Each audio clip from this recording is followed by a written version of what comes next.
Et on connaît que la consigne. Ce qu'elle a à faire, on veut pas le savoir. Tout le monde a des excuses, tout le monde a quelque chose à objecter. S'il fallait les écouter, on serait propre, nous. Oh mais tiens là, et tais-toi. Ce qu'elle a à faire, on veut pas le savoir, nous. Dis-leur de me lâcher avec leurs sales mains. Oh, leurs sales mains. Oui, plus poli, mademoiselle. Moi, je suis poli, pas, par exemple, hein? Dis-leur de me lâcher. Je suis la fille de Deep. Je ne me sauverai pas. La fille d'Oedipe, ouais. Les filles qu'on ramasse à la gare de nuit. Elles disent aussi de se méfier, qu'elles sont la bonne amie de préfet de police. Les cadavres, dit. Et la terre, ça te fait pas peur à toucher? Tu dis, leurs sales mains, mais regarde un peu les tiennes. Mais... On t'avait prise ta pelle. Il fallait que tu refasses ça une seconde fois avec tes ongles. Ah, quelle audace. Oh, attendez, ça c'est une histoire à raconter, ça. Je tourne mon dos. Une seconde, je lui demande une chic. Et allez, le temps de me mettre dans la joue, le temps de dire merci. Eh ben, elle était là. Elle était là, grattée, elle a comme une petite hyène. Et c'est qu'elle se débattait en plus, cette odieuse fille, quand je voulais apprendre. Elle me griffait, elle me criait dessus. Elle criait quoi déjà? Oh, mon frère, un truc par rapport au frère, là. Oh, non, mais vraiment, elle est une folle, hein. Mais les gars, écoutez, j'en ai attrapé une autre de folle l'autre jour. Elle montrait ses fesses aux gens. Oh. Eh, camarade, qu'est-ce qu'on va se payer là pour fêter ça là? Je sais pas. C'est la tordue. Il est bon son rouge. Ouais. Mais attends, Boudous, on a quartier libre dimanche. Ouais. Et si on emmenait les femmes? Hein? Mais non, entre nous qu'on rigole. Avec les femmes, il y a toujours des histoires. Et puis les moutards qui veulent pisser. D'ailleurs, dis, Boudous, tout à l'heure, qui aurait cru là qu'on rigolerait comme ça là entre nous? Attends. Elle, là, elle est peut-être précieuse. On va peut-être nous donner une récompense. Oui, ça se peut, ça se peut. Si, c'est important. Eh, c'est pas grave. Tu vois Flanchard de la 3e? Non. C'est pas grave. Alors, Flanchard de la 3e, il a attrapé l'incendiaire l'autre jour. Vous savez ce qu'il a eu? Ce qu'il a eu? Il a eu le mois double. Wow. Il a eu le mois double chanceux. Et nous, on galère. Ouah, le mois double. Mais moi, je dis, si on a le mois double, au lieu d'aller à la tordue, pour aller au palais arabe. Ah mais oui. Pour boire? T'es pas fou? Ils te vendent le double au palais. Pour monter, d'accord? Non mais moi je vous dis, j'ai une idée, je suis un génie. Regardez, on va d'abord à la tordue, parce que c'est pas cher, on se les cale comme il faut, et ensuite on va au palais arabe. Ouais, ça c'est Hein? une bonne idée, ouais. Mais d'ailleurs, en parlant de palais arabe, Boudous, tu te rappelles là de... Alors, tu sais, là, la grosse dame du palais là. La grosse, oui. Je me souviens, t'étais sous toi ce jour-là. Ouais, j'étais sous, ouais. D'ailleurs, en parlant de récompense, Oui. si on est récompensé comme prévu, Hein? on le sera sûrement publiquement. Et alors il y aura nos femmes. Ah, j'avais pas pensé. Mais c'est pas grave. Si on est récompensé dans la cour de la caserne, comme lors des décorations, nos femmes viendront. Et les enfants aussi viendront. Et vous savez ce qu'on va faire? On va aller tous chez Attendu. Ouais, mais il faudra leur commander le menu d'avance. Oh mais Boudous, Mais tais-toi, casse l'ambiance là. Tais-toi, Boudous. Est-ce que je pourrais m'asseoir, s'il vous plaît? On laisse s'asseoir. Je sais pas, mais oui. Et Boudous. Oh, garde à vous.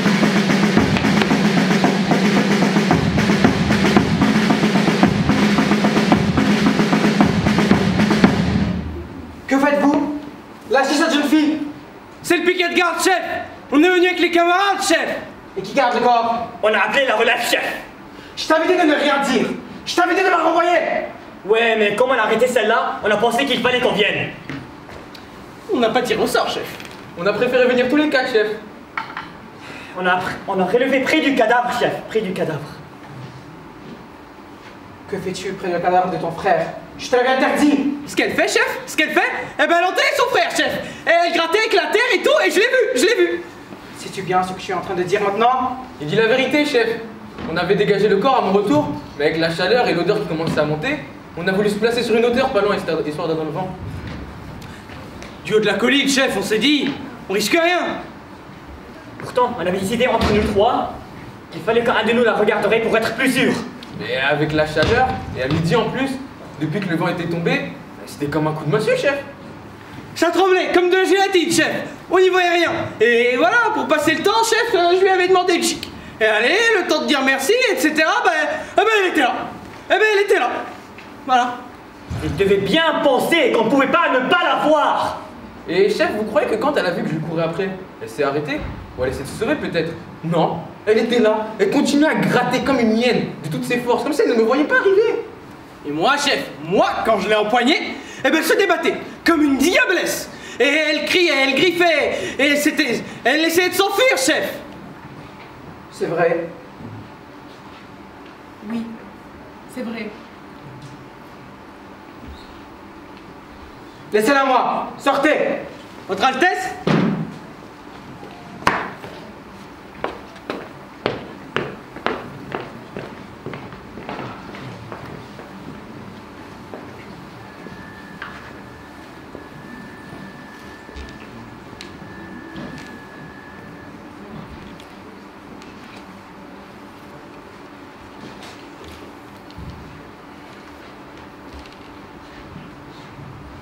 As-tu raconté ton projet à quelqu'un?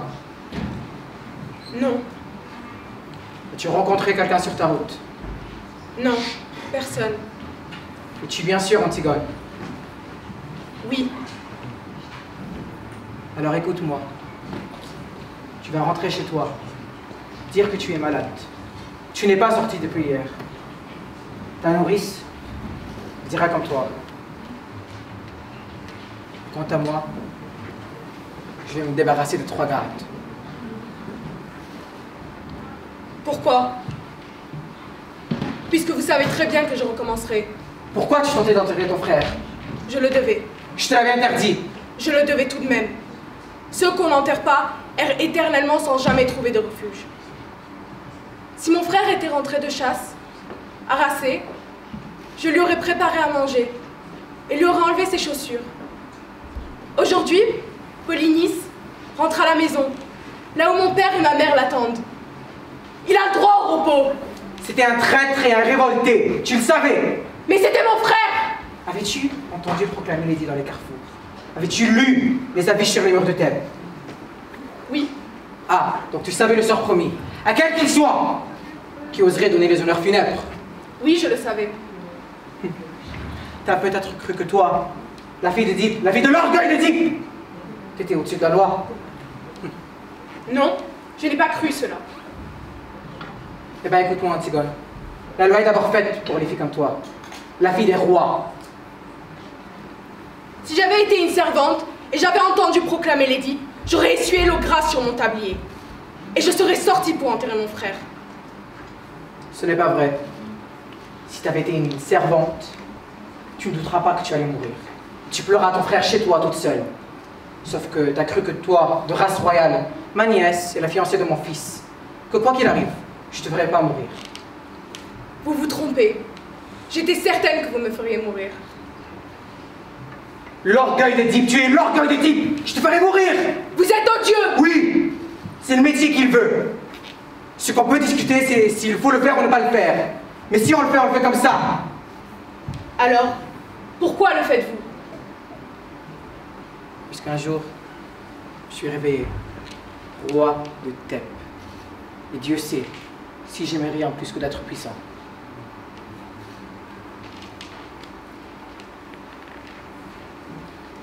Il fallait dire non alors! Je le pouvais, sauf que je me suis senti comme un ouvrier qui refusait un ouvrage. Cela ne m'a pas paru honnête. Alors j'ai dit oui.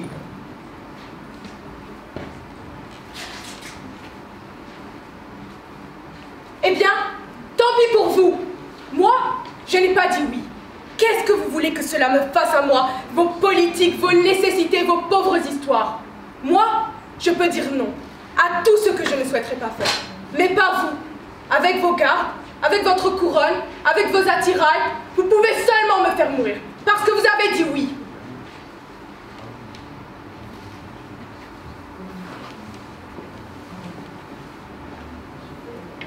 Écoute-moi, Antigone. Moi, je peux ne pas vous écouter. Vous avez dit oui. Je n'ai plus rien à apprendre de vous. Mais pas vous. Vous êtes là à boire mes paroles, et si vous n'appelez pas vos gardes, c'est seulement pour m'écouter jusqu'au bout.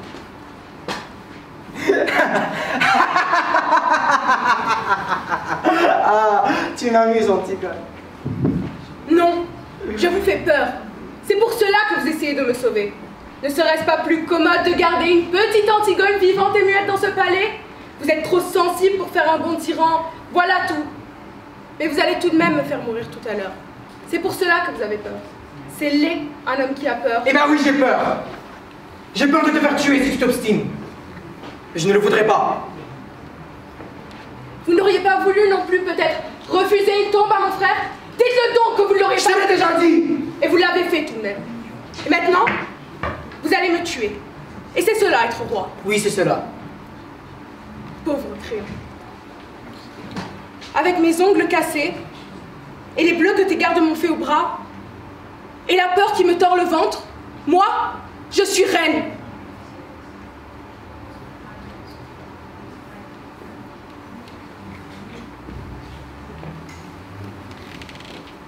Alors aie pitié de moi. Vis. Le cadavre de ton frère qui pourrit sous mes fenêtres, c'est assez payé pour que l'ordre règne à Thèbes. Ne me fais pas payer avec toi encore. J'ai vraiment assez payé.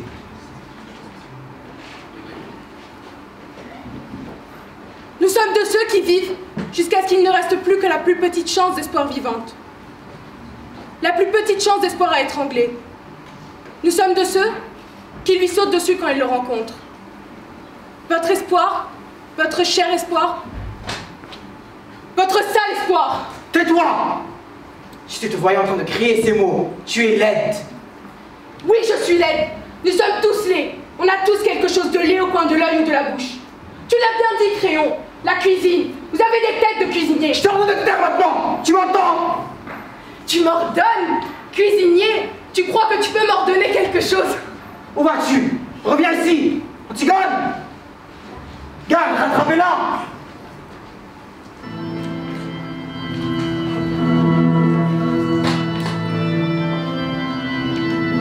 Je comprends maintenant. Antigone était faite pour mourir. Ce qui importait pour elle, c'est de refuser et de mourir.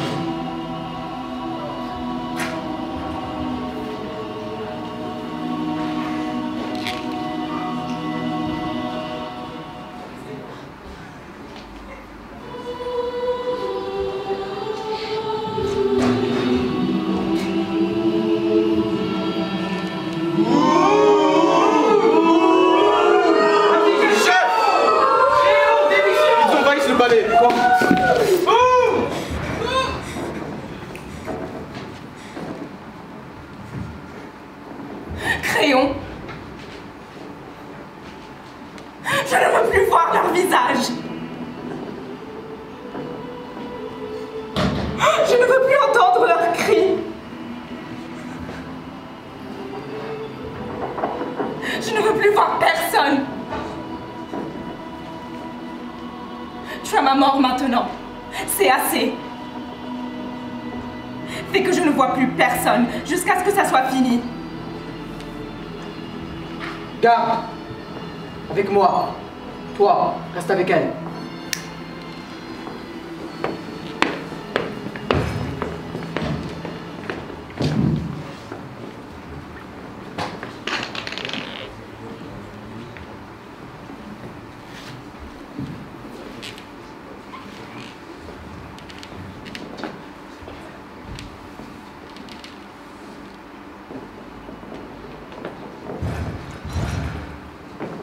Alors c'est toi? Qui est moi?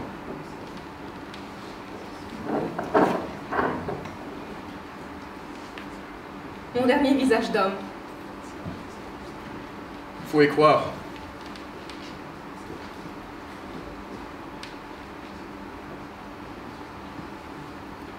Que je te regarde. Mais ça va?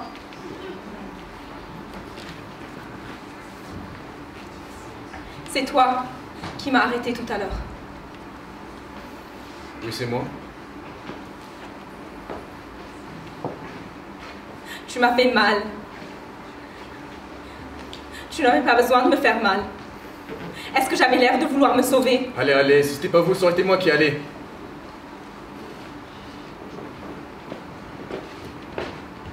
Quel âge as-tu? 39 ans. Tu as des enfants? Oui. 2. Tu les aimes? Cela ne te regarde pas.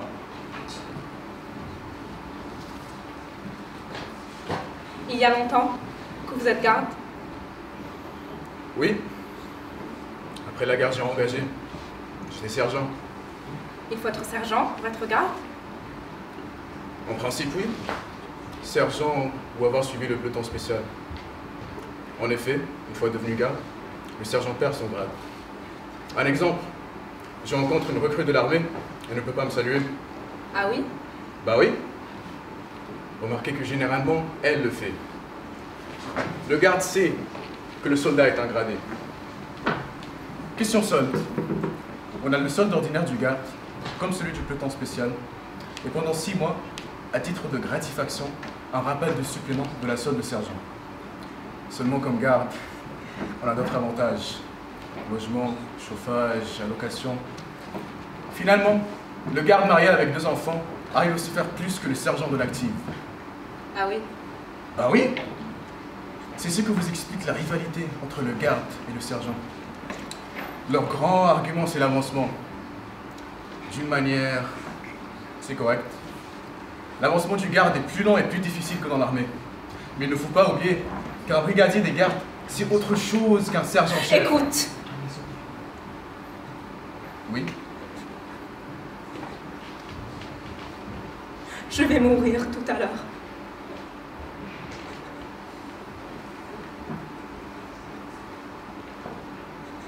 Bon, d'autre côté, on a plus de considération pour le garde que pour le sergent de l'active.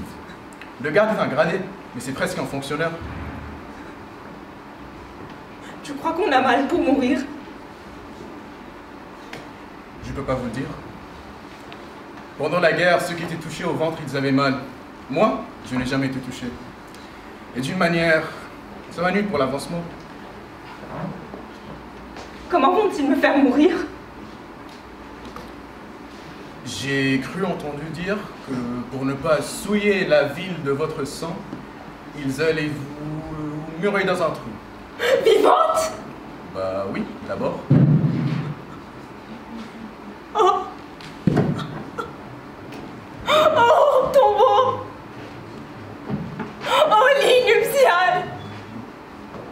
Oh, ma demeure souterraine!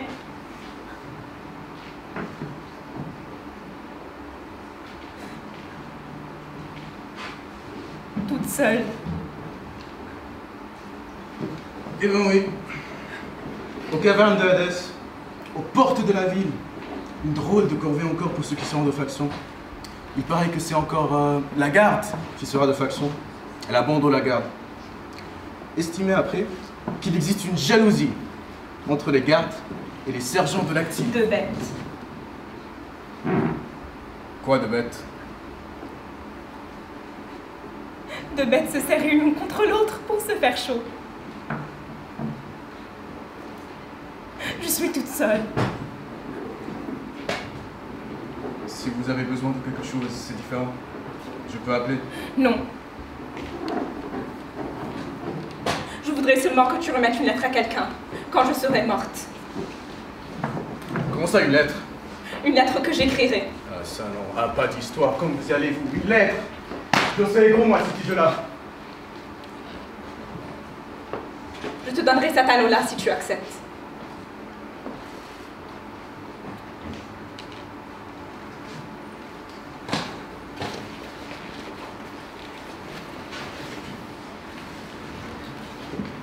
C'est de l'or?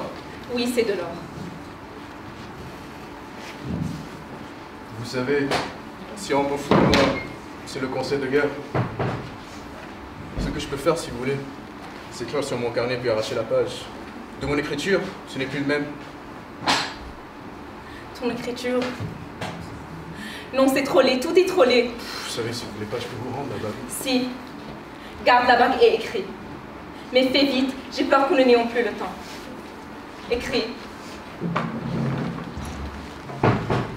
Mon chéri, C'est pour votre bon ami?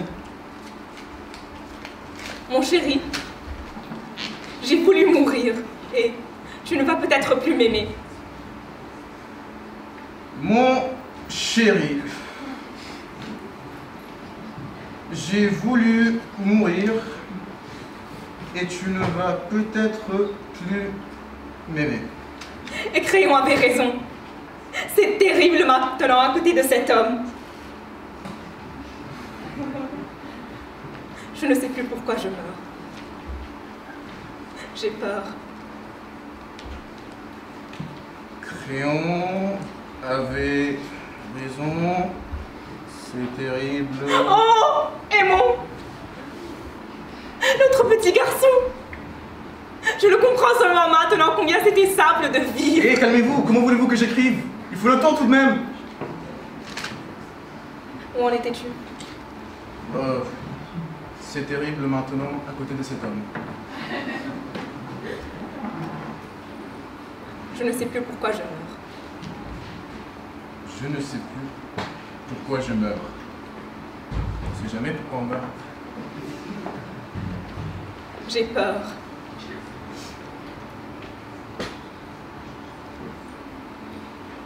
Non. Non, raille tout cela. Il vaut mieux que jamais personne ne le sache. C'est comme s'il devait me voir nue et me toucher quand je serais morte. Mais seulement. Pardon. Alors je raille la fin. Et je mets pardon à la place. Oui. Pardon, mon chéri. Sans la petite Antigone, vous auriez tous été bien tranquilles. Je t'aime. Sans la petite Antigone, vous aurez tous été bien tranquilles. Je t'aime. C'est tout? Oui. C'est tout. C'est une drôle de lettre? Oui, c'est une drôle de lettre. Et c'est à qui qu'elle est adressée?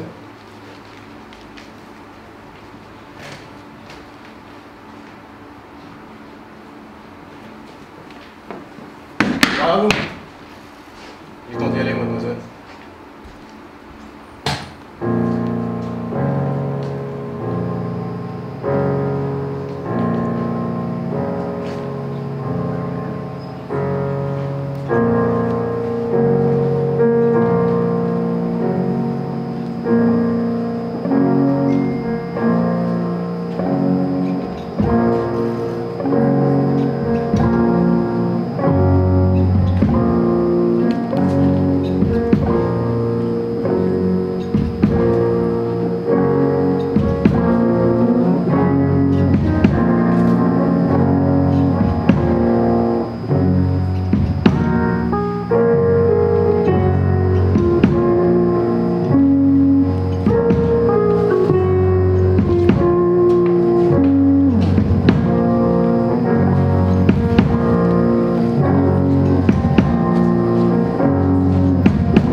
Là, c'est fini pour Antigone. Le tour de Crayon approche. Il va falloir qu'ils y passent tous. La reine. Où est la reine? Que lui veux-tu? Qu'as-tu à lui apprendre? Une terrible épreuve.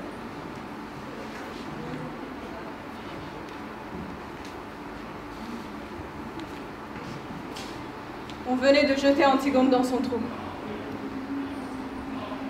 On n'avait pas encore fini de rouler les derniers blocs de pierre lorsque Créon et tous ceux qui l'entourent entendent des plaintes qui sortent soudain du tombeau.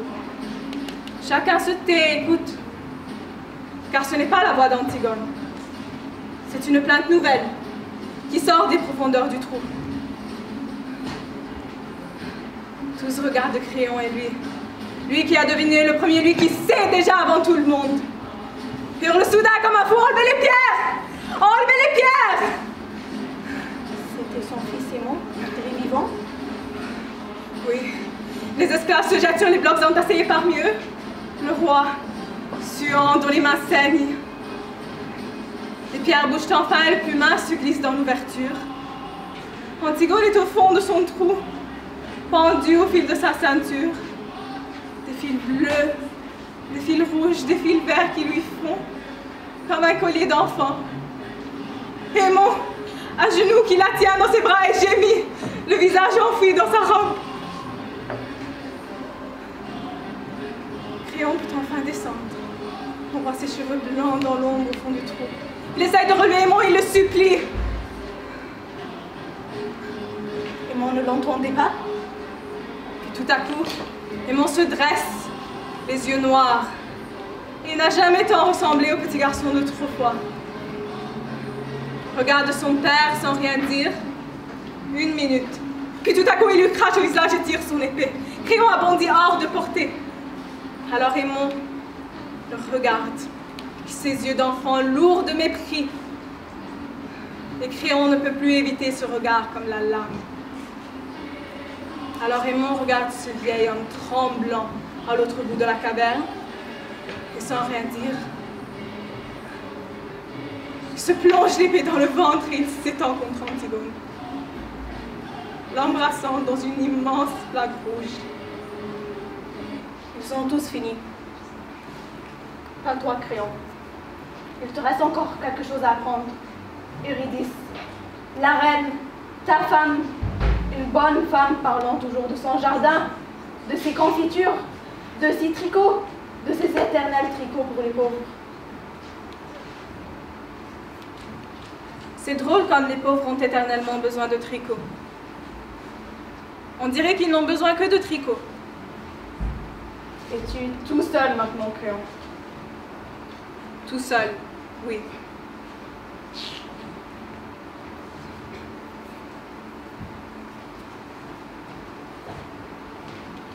Et voilà. Sans la petite Antigone, c'est vrai, ils auront tous été bien tranquilles. Maintenant, c'est fini. Ils sont tout de même tranquilles. Tous ceux qui avaient à mourir sont morts. Ceux qui croyaient une chose, ceux qui croyaient le contraire, même ceux qui ne croyaient en rien et qui se sont retrouvés pris dans l'histoire sans y rien comprendre. Morts. Tous. Pareil. Bien raides, bien inutiles, bien pourris. Ceux qui vivent encore vont commencer tout doucement à les oublier et à confondre leurs noms. C'est fini. Antigone est calmée maintenant. Nous ne saurons jamais de quelle fièvre. Son devoir lui est remis. Un grand apaisement triste tombe sur Thèbes, sur le palais vide, où Créon va commencer à attendre la mort.